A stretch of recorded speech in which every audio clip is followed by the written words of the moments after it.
Okay, real question. Hands up if this has happened to you. You let out a little toot, just a small one, by yourself, and it does not smell bad to you. It smells fine, maybe even a little bit good, like you can recognize it, but it does not gross you out. Now your friend lets one out, same room, same air, and you almost fall over. What is going on? Why does your own smell okay, and your friend's smell like a crime? 3 questions today.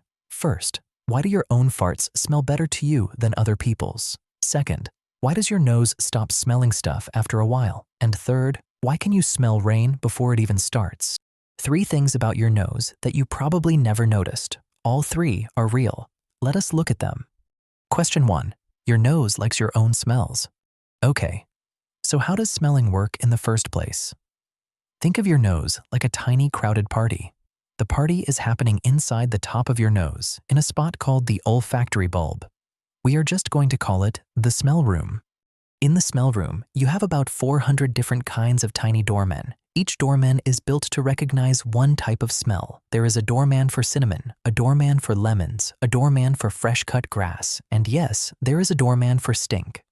When a smell molecule floats up into your nose, the right doorman waves it in. The doorman sends a signal to your brain, and your brain decides yum or yuck.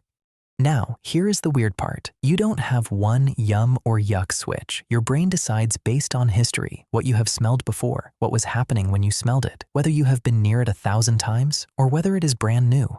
So, when you smell your own toot, your brain checks the file cabinet. It says, oh, this is from me. I know this one. I know this gas. Same body, same dinner, not dangerous. The volume on the yuck switch gets turned down. But when your friend tooting, your brain checks the file cabinet and goes, wait, I don't know this. New mix, different food, different germs, different person, could be dangerous. Crank up the yuck. Yes, germs are part of it. Your stomach and your guts are full of trillions of tiny bacteria. Those bacteria help you digest your food, and in the process, they make gas, smelly gas. Different people have different bacteria because everybody eats different things and grows up in different places, so everybody's toots smell slightly different. Your bacteria are yours. They have been with you your whole life. Your brain has smelled their work 1,000,000 times. It is not new information. Your friend's bacteria are strangers. Your brain is built to be careful around strangers, especially strangers that smell like something rotten. Long ago, way before phones and houses, smelling something bad meant danger, maybe food that went off, maybe an animal that died, maybe a sick person. The kind of person who smells different from you, your ancestors who were extra careful about strange smells, survived. Your ancestors who shrugged it off sometimes did not. So you inherited a brain that is extra suspicious of smells that aren't yours. Here is the funniest part. Scientists have actually tested this. They had people smell their own gas in a tube. The people said, not bad. Then those same people smelled other people's gas in a tube. They said, get this out of my face. Same chemicals, different reaction, just because of who made it. So no, you are not weird. Your brain is doing exactly what it is built to do. It trusts you. It does not trust other people's bottoms. That is question 1. Now, your nose stops working after a while. Picture this. You walk into your grandma's house. The first thing you notice, that grandma smell. Maybe it is candles, maybe it is soap, maybe it is cookies. Whatever it is, you smell it strong. Now picture grandma. Grandma lives in that house every single day. Does grandma smell the candles? Does grandma smell the soap? Does grandma smell the cookies? Mostly, no. Grandma does not. Why? Your nose has a built-in trick. After a smell has been around for a few minutes, your nose just stops paying attention to it. The fancy name for this is olfactory adaptation. Olfactory just means smell. Adaptation just means getting used to. Your smell stuff gets used to stuff. Here is why. Remember those doormen in the smell room? After a doorman has been waving the same smell molecule in for 10 minutes straight, the doorman gets tired. The signal it sends to your brain gets weaker and weaker until your brain basically tunes it out. Why would your nose do this? Because your nose has one super important job, and it is not smell the candles all day. The job is notice when something changes. If your nose was always shouting at full volume about the candles and the soap and the cookies, you would never hear it shout about the burning toast. The smell of danger would get drowned out by the smell of normal. so your nose ignores the normal, so that it can listen for the new. This is also why, if you sit in a stinky room long enough, the smell goes away. For you, people walking in from outside can still smell it. Your nose just gave up. If you want to reset your nose, here is the trick. Walk outside for 2 minutes, take some fresh air breaths, then walk back in. The smell will be there again for a few minutes until your nose gets used to it all over again. This is also why you cannot smell your own breath very well. Your nose has been adapted to your own mouth smell for your entire life. To smell your own breath, you have to use a trick, like cup your hand in front of your mouth and quickly sniff. The puff of new air confuses the adaptation for a second. Adults. This is also why perfume sellers keep a jar of coffee beans on the counter. If you smell 10 perfumes in a row, your nose gives up halfway through. Sniffing coffee beans between perfumes is supposed to reset the system.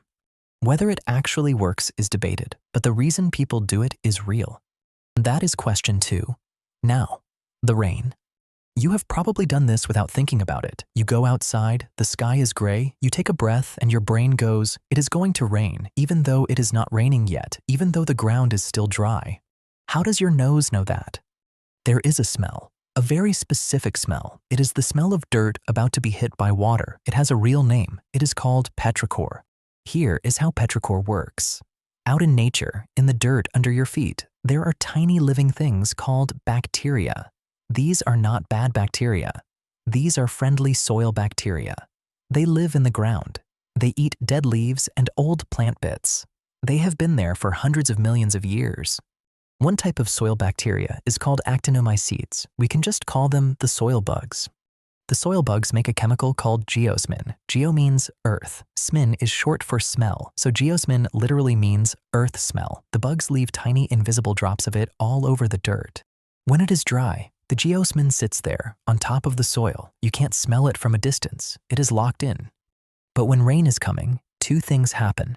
First, the air gets more humid, wetter. The wetness starts to lift the geosmin off the ground like steam lifting off hot soup. Second, when the very first raindrops hit, they smash into the dirt and explode into thousands of tiny droplets. Each droplet picks up a little geosmin and carries it up into the air. So, by the time it is really raining hard, the air is full of geosmin, which is exactly the smell your nose calls rain. Here is the wild part. Your nose is extremely sensitive to geosmin, more sensitive than a shark is to blood in the water. You can smell geosmin at 5 parts per trillion. That means if you took a swimming pool full of water and dropped in 5 drops of geosmin, your nose could find it. Why is your nose so good at this one smell? Scientists think it is because, for most of human history, finding water was a matter of life and death. The smell of rain told our ancestors, water is coming, or water is here, or there is moist ground that way, with plants and animals nearby. The humans who could smell rain were the humans who survived dry seasons. The ones who couldn't smell it sometimes did not. So you carry a 5-million-year-old superpower for sniffing out rain. You just don't think of it as a superpower because you have always had it. By the way, if you have ever eaten a beet and thought it tasted like dirt, that is geosmin. Beets are full of it. Same chemical, same smell. Some people love it. Some people are grossed out by it. Beets are basically a vegetable version of rain. And one more thing. Catfish? Catfish hate geosmin. The reason catfish sometimes taste muddy is that they have been swimming in water with lots of soil bugs in it. Their flesh absorbs the geosmin. People who farm catfish actually move them to clean water for a few days before harvesting to let the geosmin wash out. The smell of rain is also the taste of dirty fish. Okay, so what is the takeaway? 3 things your nose is doing that you never think about. Your own toots smell better to you because your brain knows them. Same body, same bacteria, same dinner. Strangers' toots smell worse because your brain treats them like a possible threat. This is a very old survival rule. Your nose stops smelling stuff after a while because its real job is to notice change. It tunes out normal so it can hear about new. And you can smell rain because tiny dirt bacteria make a chemical called geosmin, and humans evolved noses that can detect it at almost impossibly small amounts because for our ancestors, finding water meant living another week. Your nose is not just a thing on your face. It is an old, smart, careful machine that is constantly checking what is around you and quietly deciding what is safe and what is new. Next time you walk into your house and don't smell anything, that is your nose doing its job, saving its attention for something more important. Be nice to your nose. Until next time, stay curious.